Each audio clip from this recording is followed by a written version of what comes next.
ये ज़मीन चला जाएगा, ये चला जाएगा कलवारी। ये कलवारी से 3-4 किलोमीटर की दूरी पे है। और ये चला जाएगा दीपनगर। ठीक है, ये ज़मीन है, आप देख सकते हैं। ठीक है,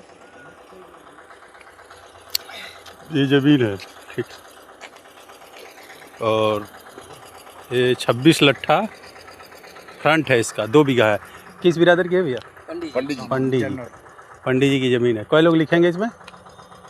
अच्छा, एक 2 लोग लिखेंगे। ये है ज़मीन जुती हुई। हमें लग रहा है सरसों वरसों कुछ बोया गया होगा शायद। हाँ, सरसों बुआई होगी। अच्छा, ये है मेन रोड से, ये 4 लेन पास है। ठीक है, ये है, यहाँ से कलवारी 3 किलोमीटर होगा। 3 किलोमीटर कलवारी। और इधर दीपनगर, लालगंज और वाला रोड हाईवे पकड़ के रीवा चला जाएगा वो। तो चलिए ठीक है, फिर जैसा होता है तो फिर बताते हैं। यहाँ घोड़ावल की दूरी 2 किलोमीटर और ये ज़मीन है 180 फीट फ्रंट है, आप देख सकते हैं। घोड़ावल में पेड़ चौराहे के पास है ये ज़मीन। ठीक है, 180 फीट फ्रंट है। अब करीब 8 लोग लिखने वाले हैं। रेट शाम तक क्लियर किया जाएगा। ठीक है, अभी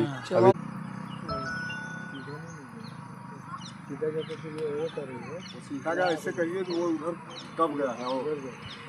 तो इधर दबा है तो उधर भी दबा है ना। उधर भी दबा है। ये है बाउंड्री। आइए सर। हाँ, पानी जी हाथ की जमीन देखो, यहाँ से वहाँ जाएगा तो इधर गया है कि नहीं? हाँ, जितना है इधर दबा है उतना वो उधर दबा है। ये पुश्तैनी जमीन है। समझिए तो आपको ये वाला जमीन 180 फीट है ना। हाँ, ये है मेन रोड, यहाँ से कलवारी 11 किलोमीटर लिखा हुआ है। इधर गया है कि नहीं गया? हाँ ठीक है, अपने नज़र से आती है। रोड के पैरेलल ना हो तो ऐसे।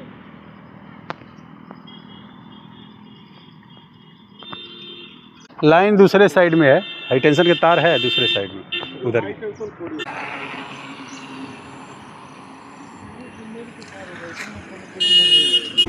नमस्कार, ये जो ज़मीन देख रहे हैं ये है कलवारी, मिर्ज़ापुर में मडिहान तहसील पड़ेगा। मडिहान तहसील से लमसम 11 किलोमीटर डिस्टेंस पड़ेगी कलवारी।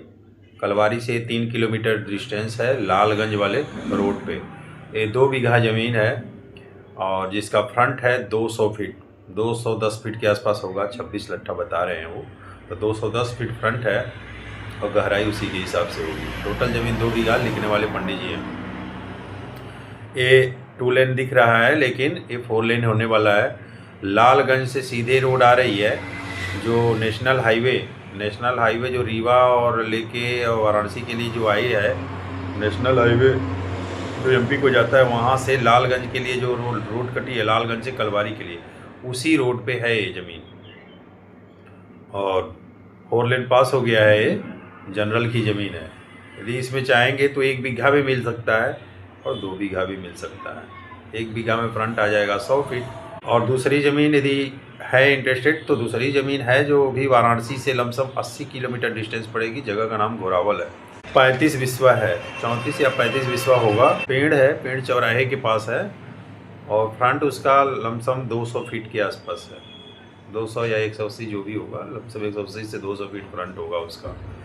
और उसमें लिखने वाले कई लोग हैं, 2 लोग नहीं हैं लेकिन लिखने वाले कई लोग हैं। वहाँ से कलवारी की दूरी 11 किलोमीटर, मडिहान तहसील की दूरी हो जाएगी 20 किलोमीटर और वाराणसी की दूरी होगी 80 किलोमीटर। मिर्ज़ापुर की दूरी जो होगी लमसम 40-45 किलोमीटर होगी वहाँ से। ठीक है, 45 किलोमीटर मान के चलिए मिर्ज़ापुर। और रॉबर्ट्सगंज वहाँ से लमसम 30 किलोमीटर के आसपास होगा। जगह का नाम है घोड़ावल। यदि वो भी रोड पे ठीक है, मेन रोड है, 4 लेन पास है, उस पर भी ज़मीन तो देखना चाहें, यदि पेट्रोल पंप के लिए हो या कोई ऐसे कमर्शियल पर्पस के लिए यदि आप इंटरेस्टेड हो तो वो ज़मीन भी काफ़ी बेस्ट है। ठीक है, बहुत लोग हैं नेशनल हाईवे पे या कुछ ऐसी चीज़ें जगह पे ज़मीन ढूंढते हैं जो कि हाईवे पे वो सस्ती हो। मुझे नहीं लगता कि इससे सस्ती भी कोई अवेलेबिलिटी होगी। हाईवे पे ज़मीन इससे सस्ती कहीं नहीं है। मैंने काफ़ी ज़मीनें तो बहुत बिक रही हैं, ठीक है। मैं काफ़ी सर्च करके जो सबसे सस्ती होती है उसी का ऐड डालता हूँ, ठीक है। और इससे सस्ती और कोई ज़मीन है नहीं, ठीक। नेशनल हाईवे है जो टेंगरा मोड़ वाराणसी से चुनार होते हुए लालगंज होते हुए चला जाता है रीवा हनुमाना के लिए, उस रोड पे भी ज़मीन है। लालगंज जो टोल है, टोल के पास ज़मीन है जो कि 1.5 बीघा है। 1.5 बीघा ज़मीन में लमसम 200 फीट फ्रंट आएगा। 1.5 बीघा ज़मीन में 200 फीट फ्रंट आएगा और कीमत जो है वो 6 लाख रुपए बिस्सा है, ठीक है। नेशनल कलवारी और गोरावल की ज़मीन है, 2 बीघा है, एक लमसम 1.5-2 बीघा है। दोनों का रेट सेम है, 2 लाख रुपए बिस्सा, ठीक है। और नेशनल हाईवे की जो बता रहा हूँ वो ज़मीन 6 लाख रुपए बिस्सा नेशनल हाईवे पे, 200 फीट फ्रंट मिलेगा उसमें, ठीक है। एक 1.5 बीघा है, एक 2 बीघा है। फ्रंट करीब ऐसे ही 1.5 से 200 फीट रहेगा। हर जगह का अलग अलग रेट है। आप रेट में ये ना समझें कि कोई 2 लाख कर रहे हैं, कोई 5 लाख कर रहे हैं, कोई 6 लाख कर रहे हैं तो हाईवे की सारी ज़मीनें एक ही रेट होती है, ऐसा कुछ नहीं है। हर जगह का रेट अलग अलग होता है। कहीं 2 लाख रुपये बिस्सा होता है, कहीं 10 लाख रुपये बिस्सा भी होता है, ठीक है। तो हाईवे पे अलग अलग जगह की अवेलेबिलिटी अलग अलग होती है। कमर्शियल प्लॉट यदि वाराणसी में है, वाराणसी के नज़दीक आप प्लॉट वगैरह ढूंढ रहे हैं तो कमर्शियल प्लॉट अवेलेबल हैं AK ड्रीम सिटी में, ठीक है। AK ड्रीम सिटी में नेशनल हाईवे से लगा हुआ, NH2 से लगा हुआ AK ड्रीम सिटी में प्लॉट हैं, ठीक है।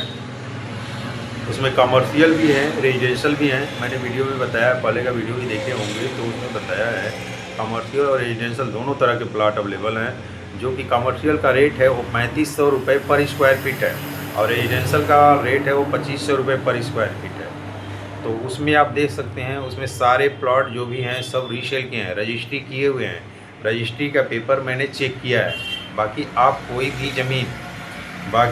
कोई भी देखते हैं उसका पेपर आप अपने तौर तरीके से चेक कराएंगे, ठीक है। हमारे चैनल के माध्यम से जो भी है सूचना दी जाती है वो बताया जाता है।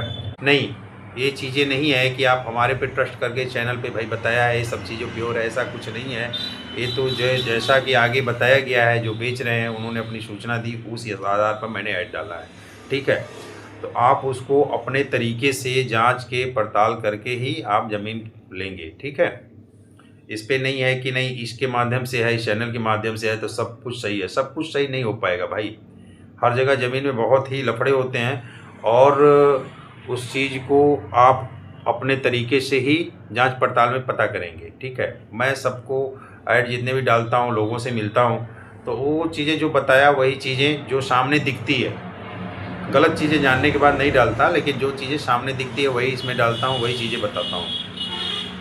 तो आप अपने तरीके से इसकी जांच पड़ताल करके वकील से मिलके, मौके पे लेखपाल वगैरह से मिलके, और जो भी जांच पड़ताल की एक प्रक्रिया होती है ज़मीन की वेरिफिकेशन करने के लिए, वो सारी प्रक्रिया से करने के बाद ही ज़मीन में पैसा लगाएं, ठीक है।